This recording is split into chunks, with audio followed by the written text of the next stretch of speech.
नमस्कार। आज हम भारत में जीएसटी रिटर्न की दुनिया में एक काफ़ी अहम पहलू पे बात करेंगे। वो है फॉर्म जीएसटीआर 3B। एक आम धारणा सी है कि ये काफ़ी हद तक स्वचालित है, ऑटोमेटिक है। पर क्या ये सच है? हमारे पास अमृत चित्रगर का एक लेख है जिसका शीर्षक ही कहता है form 3B filing is not automatic. तो आइए इसी पर गहराई से चर्चा करते हैं।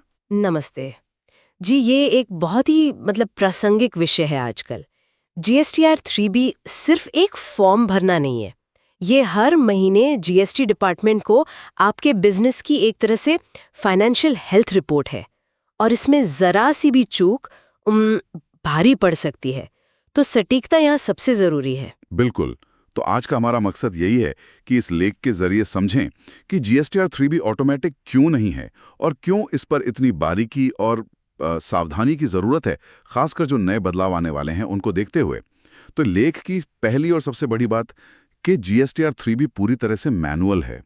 मतलब सिर्फ जीएसटीआर 1 में बिक्री दिखा देना और जीएसटीआर 2B से क्रेडिट ले लेना वो काफी नहीं है। हाँ, यही सबसे बड़ी गलतफहमी है।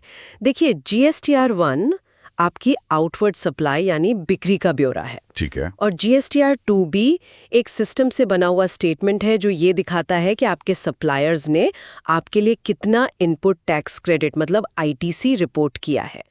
लेकिन 3B इन दोनों का सिर्फ जोड़ नहीं है। ये एक समरी रिटर्न है जिसे आपको खुद अपनी खाता बही, अपनी बुक्स ऑफ अकाउंट से मिलाकर भरना होता है। अगर आपने बिना मिलान किए बस जीएसटीआर 2B देखा और आईटीसी क्लेम कर लिया, हाँ। और आपकी खाता बही में उसका कोई आधार नहीं है या चालान मैच नहीं हो रहे, तो समझिए नोटिस पक्का है। फिर ब्याज भी लगेगा, जुर्माना भी लगेगा। अच्छा, तो ये खाता बही से मिलान, ये सुनने में तो सीधा लगता है, पर लेख के हिसाब से इसमें कई परतें हैं, जैसे sales register, purchase register, ITC register. क्या आप इस प्रक्रिया को थोड़ा और खोल सकती हैं? मतलब कैसे होता है ये सब? जरूर।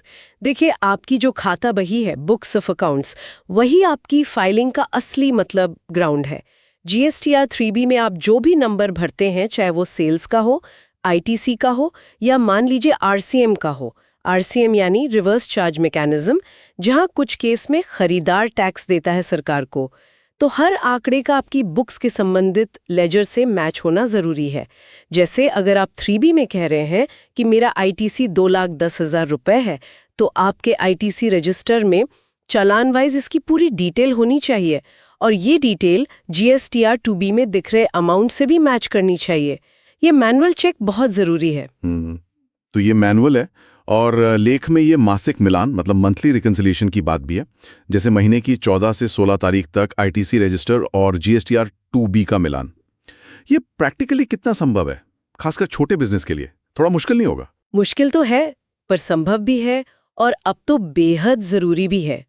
टेक्नोलॉजी मदद करती है इसमें। आप एक्सेल शीट इस्तेमाल कर सकते हैं या अकाउंटिंग सॉफ्टवेयर। आजकल तो ऑटोमेशन टूल्स भी आ गए हैं। हाँ, समय लगता है, लेकिन अगर ये रेगुलरली नहीं किया तो गलतियां जमा होती जाती हैं और फिर बाद में वो बड़ी मुसीबत बन जाती हैं। और मान लीजिए जीएसटीआर 2B और आपकी बुक्स के आईटीसी में अंतर आ गया। हाँ, ऐसा तो होता होगा। बिल्कुल होता है। यहीं पर वो कैरी फॉरवर्ड सीएफ रजिस्टर जो लेख में बताया है वो काम आता है। जो आईटीसी उस महीने मैच नहीं हो रहा, उसे होल्ड पे रखिए, सीएफ रजिस्टर में नोट कर लीजिए। जब वो अगले महीने के 2B में दिखने लगे, तब उसे क्लेम कीजिए।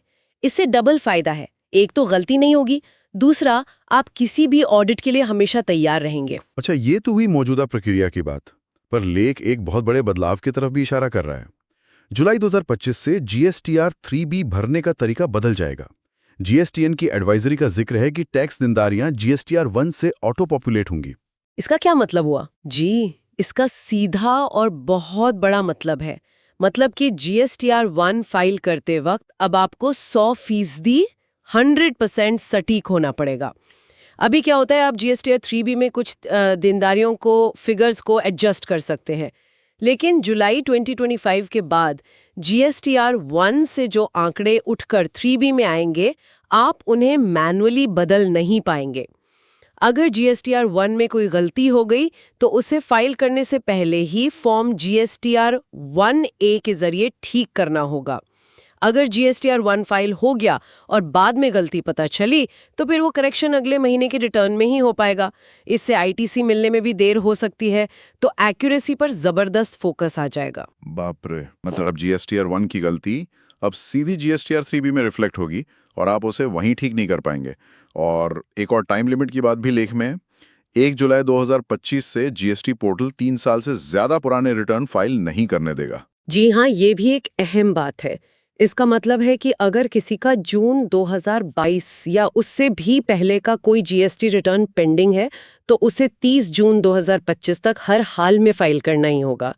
1 जुलाई 2025 के बाद सिस्टम वो पुराने रिटर्न एक्सेप्ट ही नहीं करेगा। इसके क्या परिणाम होंगे वो फिर अलग कहानी है, लेकिन हाँ, ये सब बदलाव मिलकर GST कंप्लायंस को और सख्त बना रहे हैं। तो इस पूरी चर्चा को अगर समेटें तो सार यही निकलता है कि GSTR 3B को हल्के में लेना या उसे ऑटोमेटिक समझना एक बड़ी भूल होगी। अमृत चित्रकर का लेख बिल्कुल सही कह रहा है कि ये एक सावधानी से करने वाला मैनुअल काम है। इसमें खाता बही से पूरा मिलान, खासकर ITC का GSTR 2B से मिलान और वो सारे रजिस्टर मेंटेन करना बहुत जरूरी है। आपने बिल्कुल सही सारांश दिया। निष्कर्ष यही है कि नियमितता, सटीकता और नियमों की जो लेटेस्ट जानकारी है, वही बिजनेस को फालतू की परेशानियों, नोटिस और जुर्माने से बचा सकती है। वीडियो देखने के लिए धन्यवाद। हमारी वेबसाइट पर और जानकारी के लिए जरूर विजिट करें, लिंक नीचे दिया गया है। और हाँ, हमारे चैनल लर्न विद अमरूद को सब्सक्राइब करना न भूलें।